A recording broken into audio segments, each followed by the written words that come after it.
2 ursos, uma zombaria, 42 feridos. Isso está na Bíblia. E quase ninguém entende por que Deus permitiu isso. Foi crueldade ou falta de contexto? Essa é uma das histórias mais polêmicas das Escrituras. E quase sempre ela é contada pela metade. A Bíblia registra esse episódio em 2 Reis, capítulo 2. O texto diz: Então saíram 2 ursas do bosque e feriram 42 daqueles jovens. É forte, é chocante e é real. Mas para entender esse episódio, é preciso primeiro entender quem era Eliseu. Eliseu foi chamado por Deus quando ainda trabalhava no campo, arando a terra com bois. Um dia, o profeta Elias passou por ele e lançou seu manto sobre seus ombros. Aquele gesto significava chamado. Sem hesitar, Eliseu deixou tudo para trás e passou a servir Elias. Durante anos, aprendeu em silêncio. Serviu com fidelidade. Foi preparado, até o dia em que Elias foi levado ao céu numa carruagem de fogo. Antes de partir, Elias perguntou o que Eliseu desejava. Ele respondeu: Peço porção dobrada do teu espírito. Deus concedeu. A partir dali, Eliseu assume o ministério profético, e sua vida passa a ser marcada por milagres, compaixão e autoridade espiritual. Ele purificou águas contaminadas, multiplicou azeite para uma viúva, ressuscitou um menino, curou um comandante estrangeiro da lepra, fez um machado flutuar, salvou cidades da fome.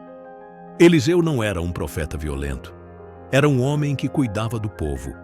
E é exatamente nesse contexto que acontece o episódio dos ursos. Logo no início de seu ministério, Eliseu sobe para a cidade de Betel. Betel não era uma cidade comum, era um centro de idolatria em Israel. No caminho, um grupo de jovens sai da cidade e começa a zombar dele. Eles gritavam repetidamente: Sobe, calvo! Sobe, calvo! Isso não era apenas uma brincadeira. No texto original, não se trata de crianças pequenas, mas de jovens. E a palavra sobe era uma provocação espiritual.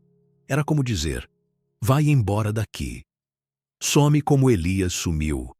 Era desprezo público, não apenas contra o homem, mas contra o Deus que ele representava.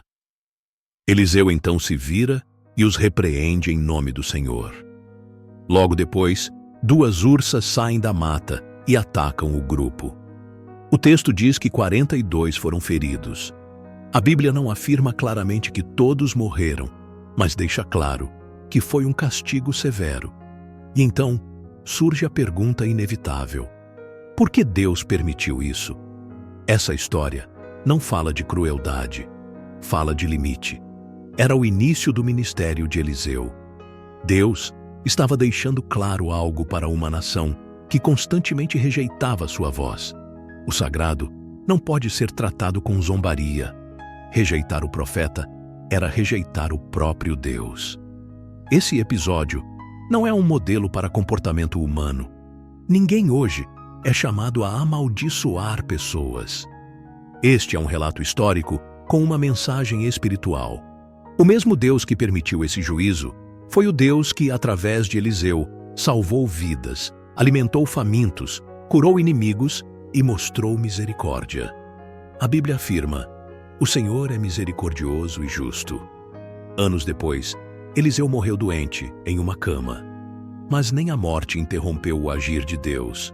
Um homem morto foi lançado em sua sepultura e, ao tocar seus ossos, voltou à vida. Isso revela algo poderoso. Uma vida entregue a Deus deixa legado. A história dos ursos não revela um Deus cruel. Revela um Deus santo, justo, paciente. Nem toda passagem bíblica é confortável, mas todas revelam quem Deus é. E quando entendemos o contexto, tudo muda. Se essa história te fez questionar a justiça de Deus, então você precisa conhecer a história de Jó, o homem que perdeu tudo e ainda assim não perdeu a fé. É só clicar no vídeo que está aparecendo na tela agora.